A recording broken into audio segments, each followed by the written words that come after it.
Ceremonies really help us to define different phases of our lives. Certainly, we have things such as moving from Little League Baseball into Babe Ruth, elementary school to middle school to high school graduation. You have getting a learner's permit, a driver's license, graduating from high school, registering for the draft, registering to vote. All these different things are definitely part of leaving behind one phase and moving into another phase of responsibility. Stephen Arms joins me to have a really great conversation about why having a rite of passage to mark an entrance into manhood is really special and is something that youth really need to experience. So you're going to enjoy this conversation about having and creating a rite of passage for your son or your grandson. So I know you're going to enjoy this conversation, and let's get on with it.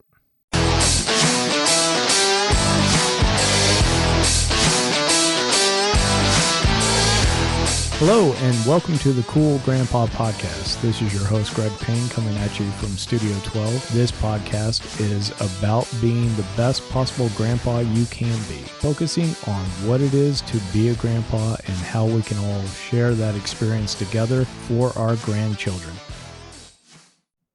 I wanted to take a minute before we got into the conversation to talk to you about this upcoming course that I have on it being an intentional grandfather. This course is being offered by Grandparents Academy.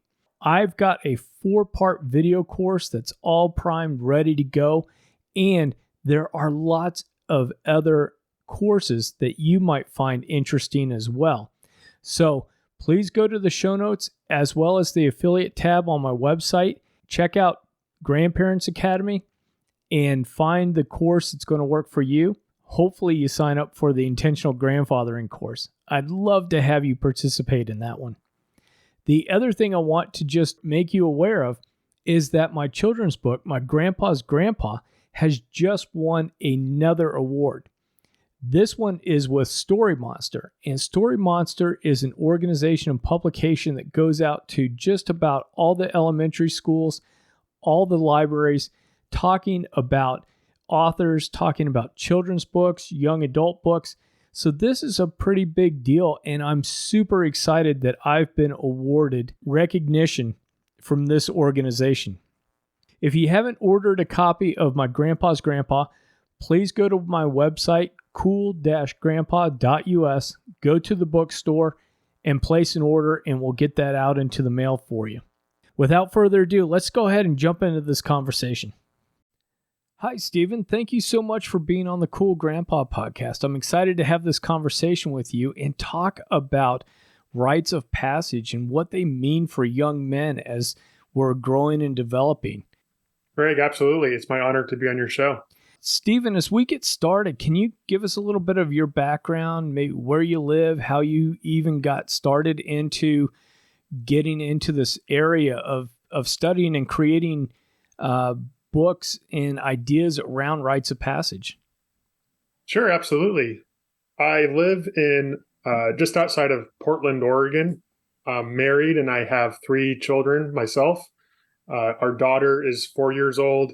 We have a 2-year-old son, and my wife and I actually just welcomed our 3rd child earlier this year. So we have a newborn in the house too. Oh, congratulations. So being up in the Northwest, it's the coffee capital of the world. So with all those young kids, I bet the caffeine's running high so you can keep up with all that.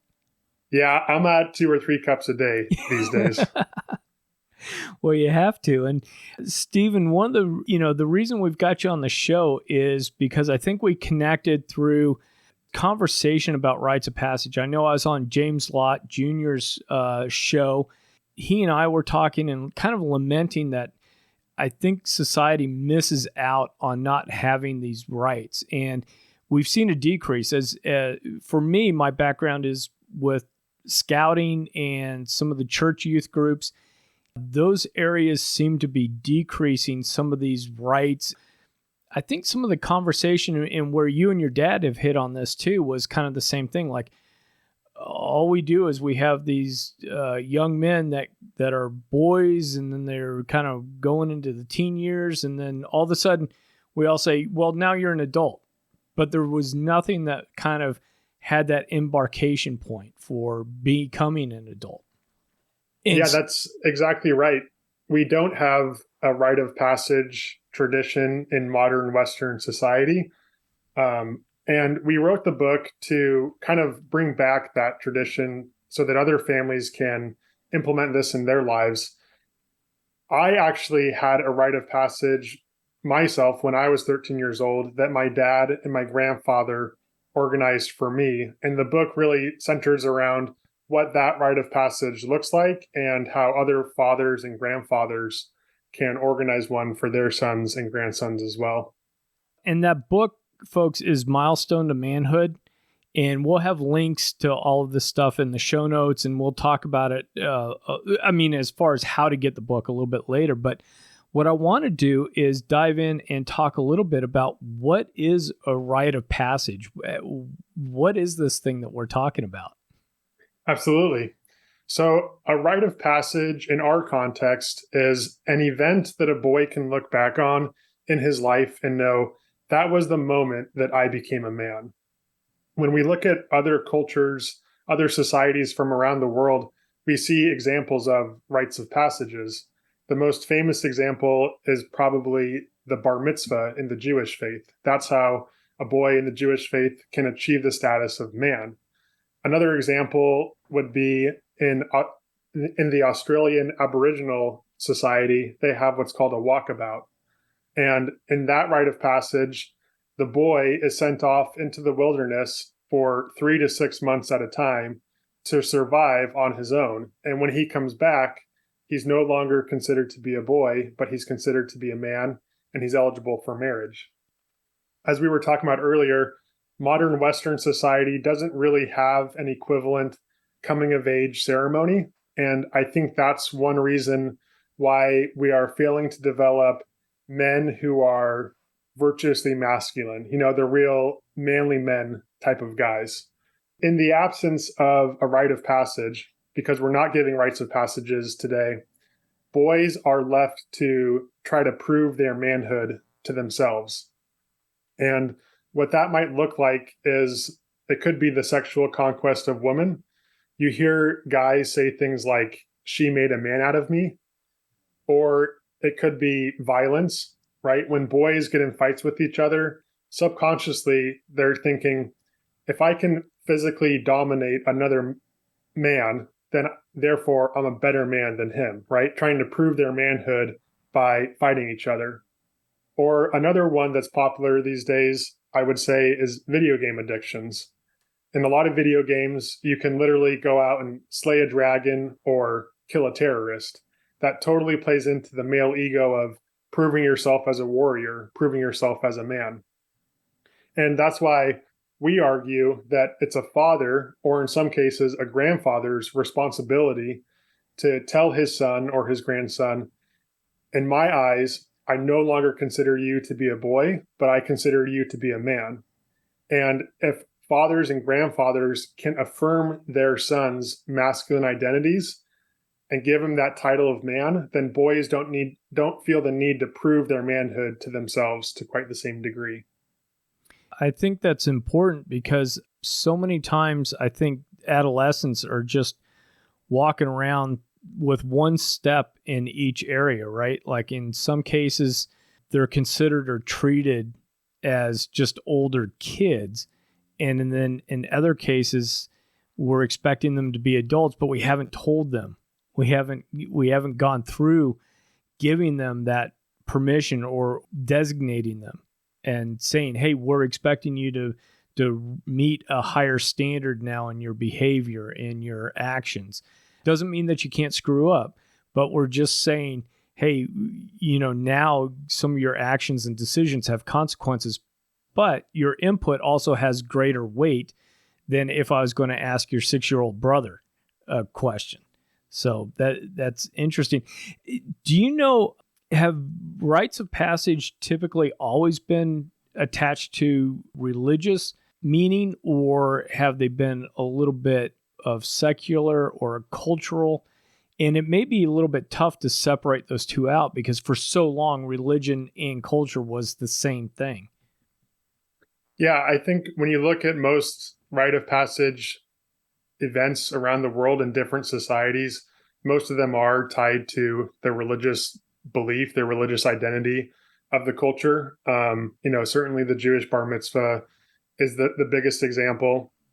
But even in the walkabout or other traditions, there are religious and spiritual elements of them as well. So I do think that typically they are tied into the culture's religion. And actually, the rite of passage that we outline in the book does have Christian elements to it. So it's specifically written for Christian fathers and Christian grandfathers. One of the rituals, we call them, is each man shares his favorite scripture passage and why it's his favorite scripture passage and how he applies it to his life. And that's really one of those exercises that is meant to help pass down the faith from one generation to the next. So certainly there is a religious element in our rite of passage weekend as well. Oh, sure.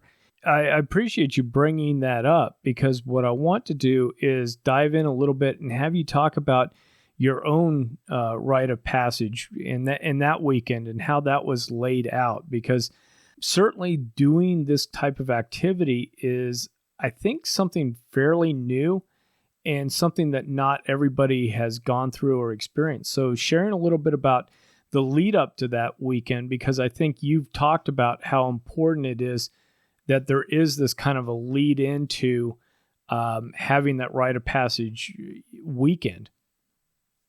Yeah, so my rite of passage weekend occurred on my 13th birthday. For me, it was actually a total surprise. I didn't know that it was coming. And actually, I think the element of surprise is important for the boy because it teaches him not to be so jaded about life that he always thinks he knows what's coming next, but it teaches him to have an open mind about new experiences and what life might hold for him right around the corner. My dad actually came up with the idea for a rite of passage with my grandfather. My dad didn't have a father figure in the house when he was growing up. So it was really important for him as he became a father himself. He wanted to be the type of dad that he never had, someone who played an active role in his kids' lives. And he knew that the teenage years were going to be rocky, they were going to be challenging. And so he wanted to do something special for all of my brothers and I as we got into our teenage years when we turned 13. So, with the help of my maternal grandfather, his father in law, they came up with this rite of passage weekend and came up with a number of rituals that kind of give meat to the weekend. They give sustenance to it. They put some meat on the bones and give meaning to the weekend and help the team of men uh, share and talk about things that are meaningful and deep rather than just staying at the trivial level. Because as men, I think oftentimes there is this tendency to not talk about the things that are deep, not talk about what it means to be a man or your personal hopes, your personal dreams, your struggles as a man. But those are the things that are beneficial for the boy, right? They're not necessarily easy to talk about, but those are the things that the boy needs to hear as he enters this new stage in his life. I can just imagine that experience and what a personal bond it creates and how it does help the initiate hearing these things, because even as 12 and 13, you're starting to think of, am I handsome enough that will girls like me? I'm not as fast as the other people on the track team. What does that say about me? There's a lot of insecurities and things that start around that time period. And I think as guys, we're programmed, you don't share these things with anybody because it makes you vulnerable, right? And it's not that I think we can know that, hey, these are my friends, these are my brothers. But there is something still in that brain that's saying, protect yourself. Do not share this information because it can be used against you. But having a group of men that can talk to a 13-year-old and say, hey, I don't have all the answers. I wake up at night and I'm worried that I'm in the wrong career, that I'm not living my value system the way that I should be. I'm not doing these different things. Man, that's got to be powerful. And what was that like for you, hearing some of those stories and hearing some of those men open up to you? Yeah, for me, it really helped me to formulate my own image of what it means to be a man. Certainly the culture at large is giving our boys one version of what it means to be a man, right? But this rite of passage weekend and the rituals, having a group of men share with the boy, this is in our family what it means to be a man, can really help to counteract that impact, that influence that the culture at large is having on our boys. For me personally, the advice that was given to me was, like, for one example, my grandfather said, as a man, it's important to be strong at times, right? We do have to be protectors, providers of our family. We are called to be tough at times. But at other times, as a man, we need to be soft and tender, right? We need to be able to talk about our emotions, talk about our feelings, be good communicators, give our wives compliments. If a man doesn't learn those skills, if a man enters into marriage without being a good communicator, then that marriage is not going to go well. So men have to have this balance between being tough at times, but also being tender at appropriate times. And I don't think that that's the type of messaging that the internet or television or movies are giving our boys. I think in general, they give a very different version of manhood. I agree with that because so many times it's uh, the messaging seems to come across that guys are stupid, guys are dunces, um, or it's guys are ultra violent, Right. and in some of those extremes. And there's certainly stories and everything in between, but you get these two extremes of you're stupid, you're not good enough, you make all these mistakes, or you've got to be the gang leader. I don't know. Let's say whatever Yeah. that gang might be. It might be a gang at business, at school, or on the streets, whatever it is. You've got to be one of those. And so many times the middle ground and the decision making and the being told that, hey, at times you're going to have to stand up to the bully. That may not even be physical. It's just standing your ground. This is what you believe in. And then the other times, like you said, being able to be open and vulnerable and being that nurturer, being able to get down with your daughters and do that tea party and play around and whatever they're into. If they want to do your toenails or paint your fingernails, that's, it's okay to let them do that, and you're still a man. So Exactly. that's great messaging there. Now, do you guys talk about, or have you thought about the alignment of some of these rites of passage with outside rites too?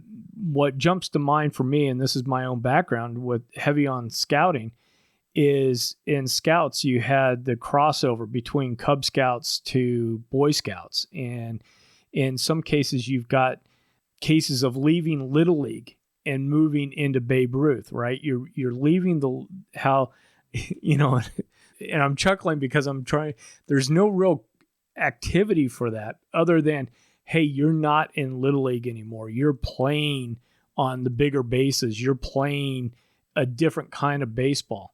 And I'm just using that as an example, but have you guys thought about or see a tie-in with any of those types of activities? Yeah, I have thought about that before. I actually have a background in scouting as well. I'm an Eagle Scout. Um, my brothers and I all did Boy Scouts growing up. And to be honest, those are all examples of smaller rites of passages in our lives, right?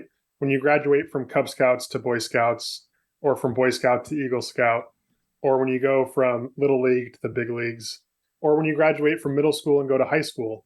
Those are all examples of rites of passages that we make in our lives. I would say that it's probably not a good idea to tie in the big rite of passage from boyhood to manhood with these smaller rites of passages, because the purpose of the boyhood to manhood rite of passage is to make it clear to your son that this is the moment that he became a man. And personally, I don't think that should be tied to his scouting career or to his baseball career, because let's be honest, most people don't make it to the professionals as a baseball player, and if his sense of masculine identity, if he sees himself as a man because of how he plays baseball, then if he doesn't make it to the professionals, which most people don't, then that might subconsciously affect the way that he sees himself. I'm a failure as a man because I didn't make it as a professional. I didn't reach my dreams, right? So I would say that it's probably best to keep the rite of passage, boyhood to manhood weekend a separate event from other events in his life. That's a good point about not tying those two together. But when you were talking about that, though, I was thinking maybe we don't do a good job as parents, as grandparents, about making a big deal out of that crossover. And again, not to your point, not tying it into, okay, now you're a man, now you're this, but looking to really celebrate those activities, because I'm thinking in terms of scouting, sometimes you have those crossover ceremonies, you have your cupcakes at the end and everybody goes home. But what would that do to that 10-year-old that's moving out of Cubs and out of Webelos into Scouts if there was something, a special dinner, and just saying, "Oh man, this is great. You're advancing. You're doing these things.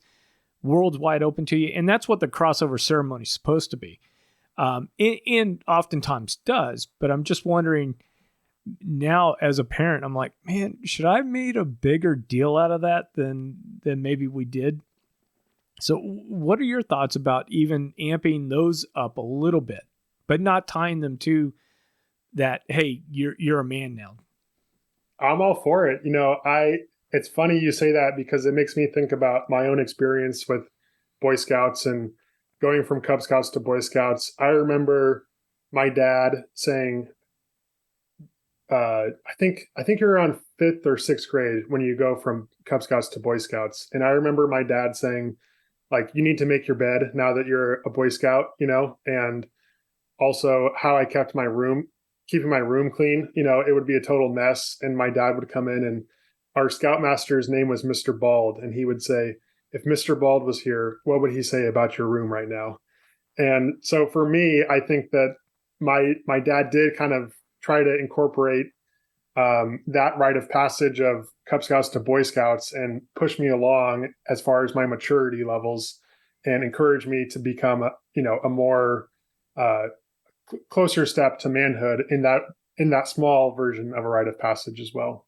It's just interesting how we do that, because, and again, this is all triggering all these different ideas about, even when we went through, and this with Cub Scouts and stuff, when you went through pocket knife safety, and it was like, you can't handle the pocket knife until you go through the safety course. And then you went through and it was like, okay, now you get to have the pocket knife. And what I like to do is tie that into also this idea of moving into manhood, keeping it similar to the fact that once you go through this rite of passage and it's like, hey, we're expecting another level of behavior, we're expecting a difference, and about seeing that. And again, it's not about being perfect. It's not like we expect a 13-year-old to be sitting down and comparing a 15-year mortgage to a 30-year mortgage and making career decisions and all.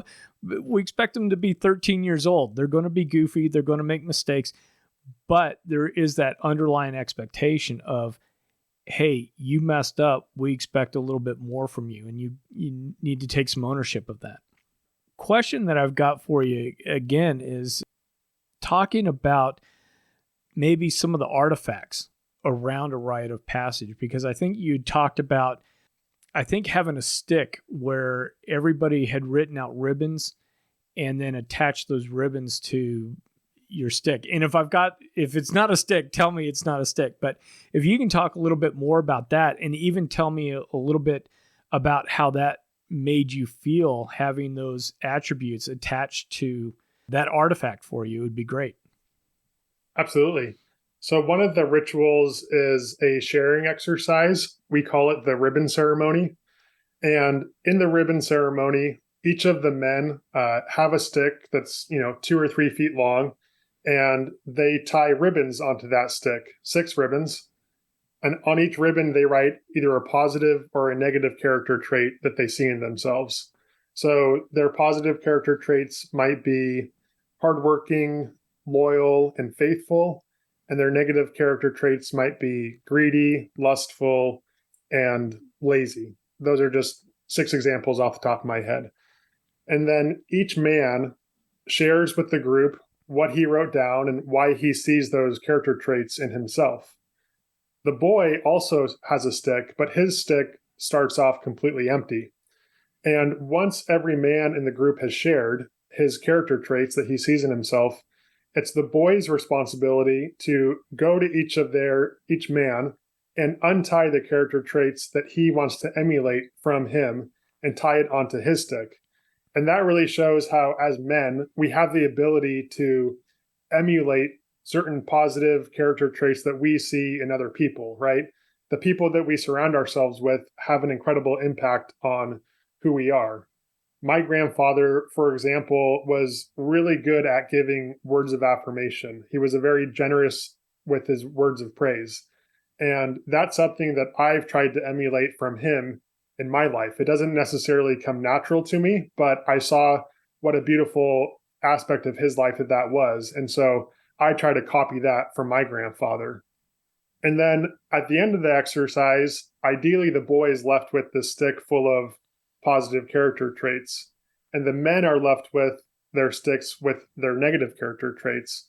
And they actually untie their ribbons from the stick and they place them in a fire. There's an element of fire during the weekend. And that shows their desire to burn away their negative character traits, that we all have areas that we need to improve on ourselves as men. No man is perfect. And we're all on a journey towards becoming a better version of ourselves, but also not our own personal reliance on our own strength to do so, but our reliance on God's strength to do that. The fire represents the Holy Spirit, the presence of God. Moses encounters God in the form of the burning bush.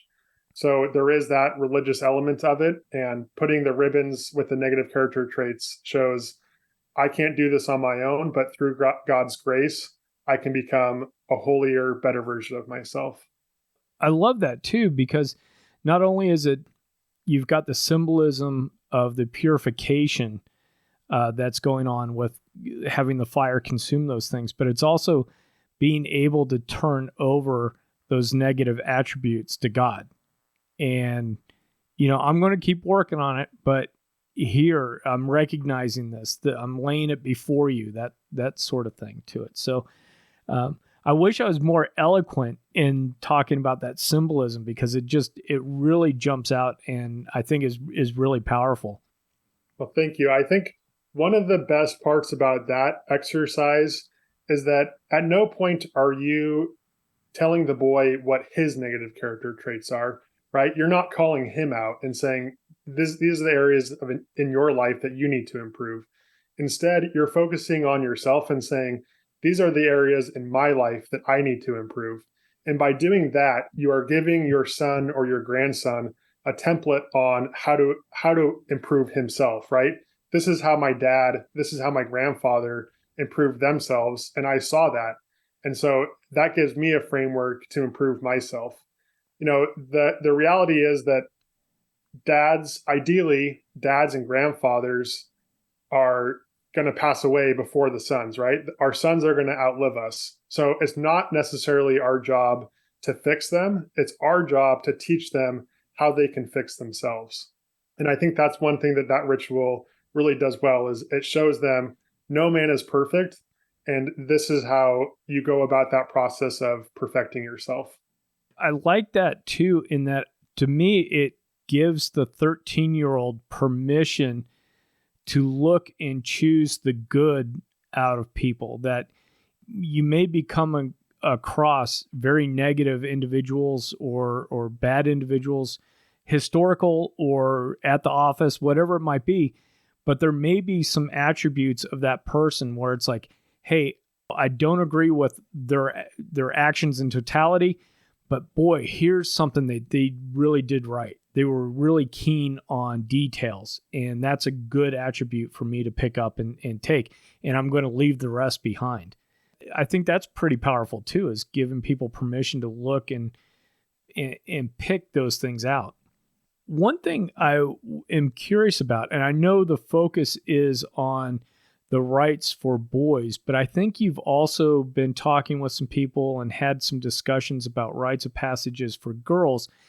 And I know you're not developing anything around that because, hey, that's something that moms and grandmas need to take care of. But are there similarities that you've heard about in terms of rites of passages between girls and boys?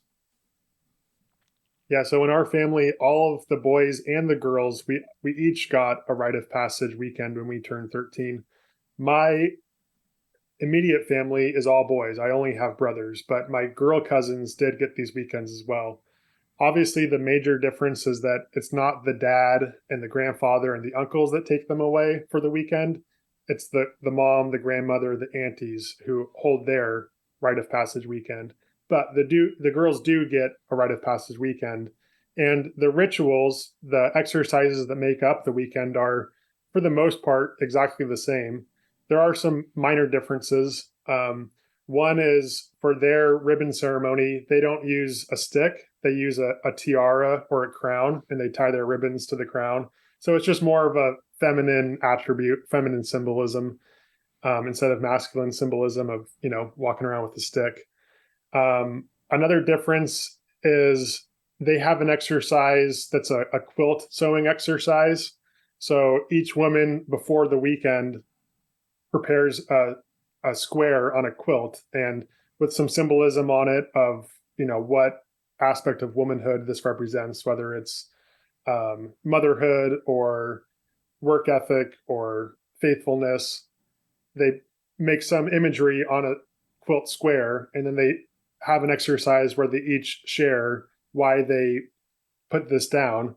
And then at the end of the exercise, the girl organizes all of the squares together into a quilt. And as a group, they sew it from individual squares into a quilt. And that girl gets to keep the quilt as a keepsake for the rest of her life after the weekend. So that's something that doesn't occur in the male version of the rite of passage. But other than that, the 7 rituals of an entrance ceremony, sharing of scripture, giving letters to the girl, those are all the same elements in the male and the female version of the weekend. How did was it cousins? How did your cousins respond to this as afterwards? Because that's got to be different for girls in general as well. I don't know of too many rites of passages, even secular, that are really out there for young ladies. When I was writing the book, I reached out to all the cousins and asked, what did your rite of passage weekend mean to you? And would you want to include that in this book that I'm writing? They all had positive things to say about the weekend. Certainly, the weekend meant more to some girls than it did to others, but in general, they all said it was something that they were happy occurred in their life and that they can see themselves doing for their children as well.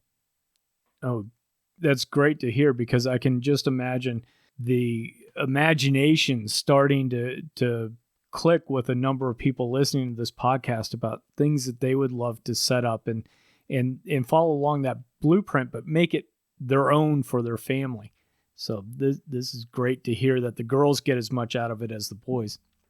Exactly. Yeah, I'll say, the only reason why we don't focus on the female version of the rite of passage is because I only have brothers. I've only personally attended the male version of the rite of passage. I had my own, but I was also one of those male mentors on my male cousins' rite of passage weekends as well, my younger cousins.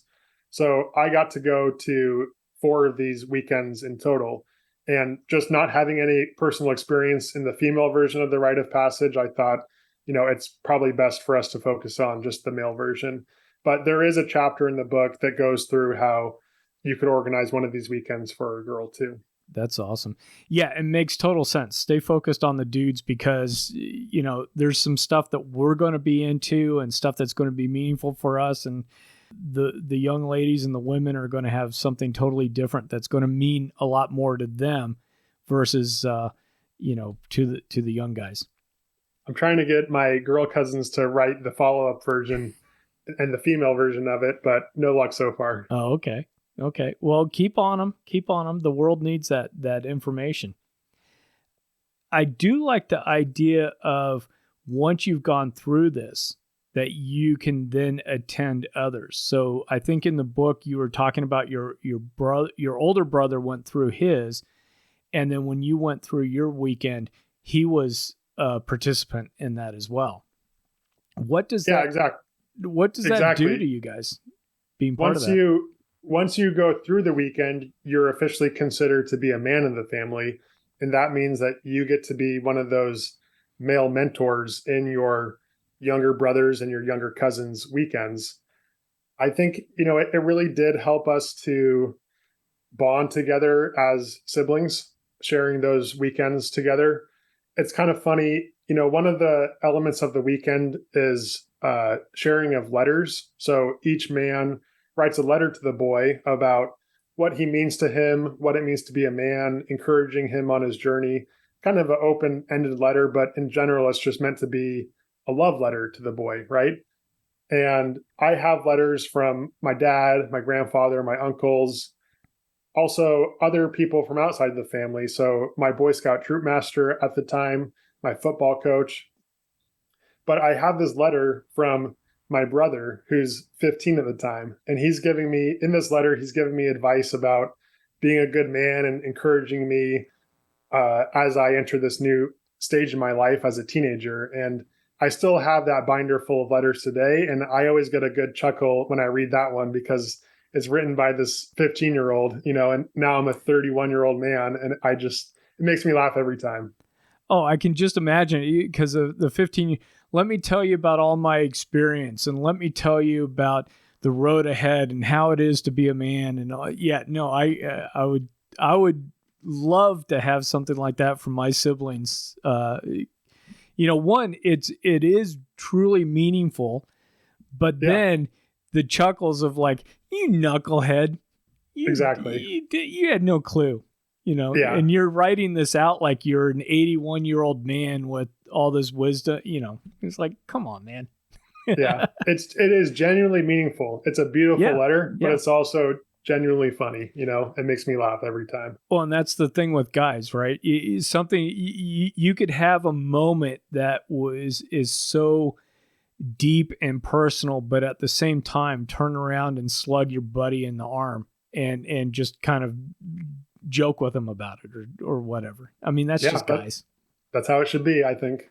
One last question that I've got for you before we wrap everything up is, in your opinion, do these rites need to be really complex and elaborate, or should they be molded and changed from child to child as their personalities?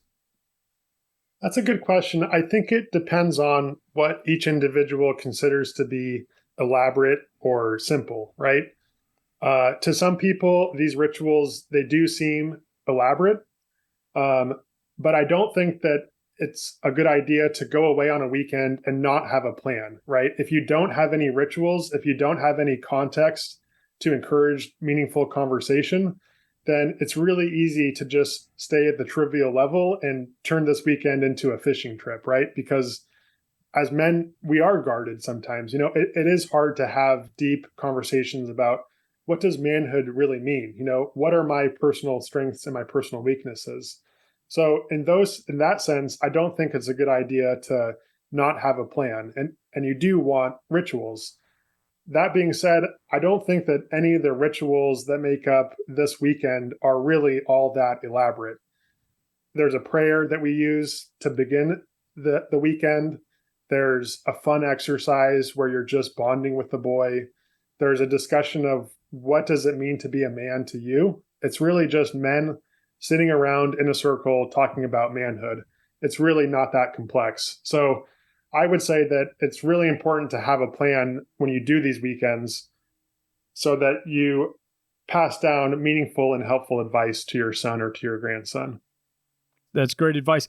And I love your website has got some templates on there to help people through. Plus, you have a workbook companion that goes along with the actual book to help people, one, guide if you wanted to copy, but then two, just give you the ideas and get those creative juices flowing as far as making this something that's special to your family and unique to your family and circumstances. So a lot of great advice there.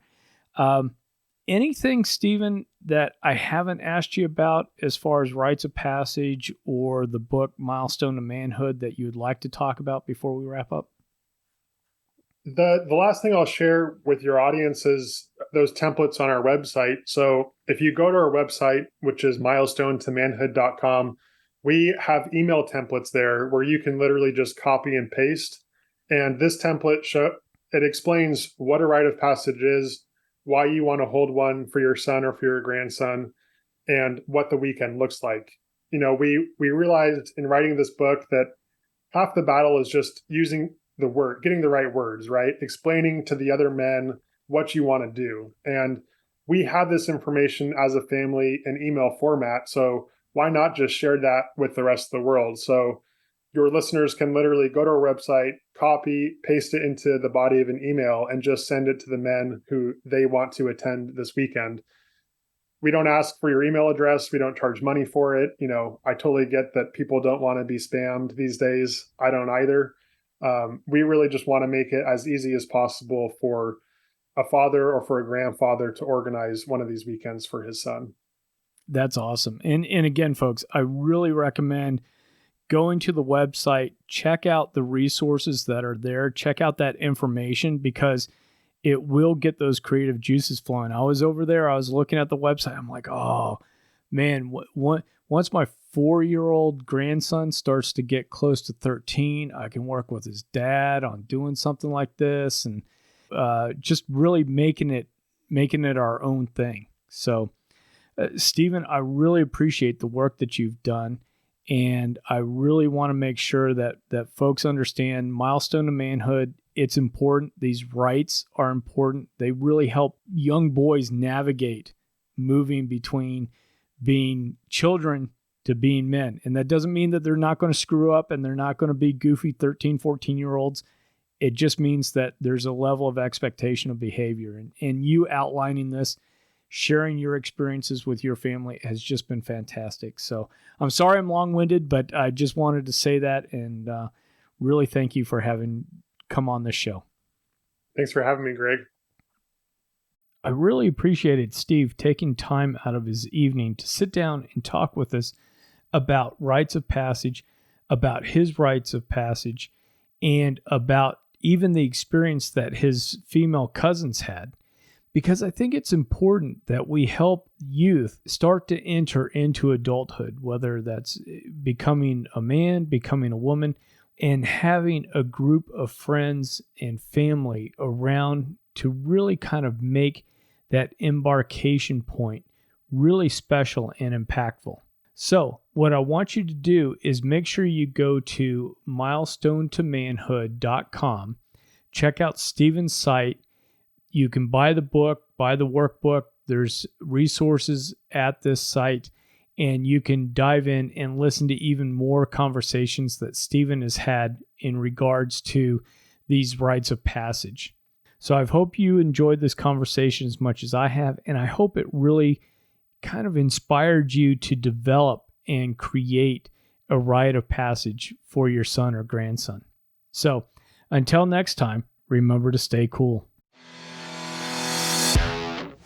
Thank you for listening to the Cool Grandpa Podcast. If you've enjoyed this episode, please do me a favor and share it with a friend. That's the best way you can help us to expand our community, as well as get the news out about how valuable grandpas are in the lives of those kids. If you'd like to leave me a comment or shoot me a potential topic for this podcast, please go to www.cool-grandpa.us. Look for the comments tab, fill it out, hit submit.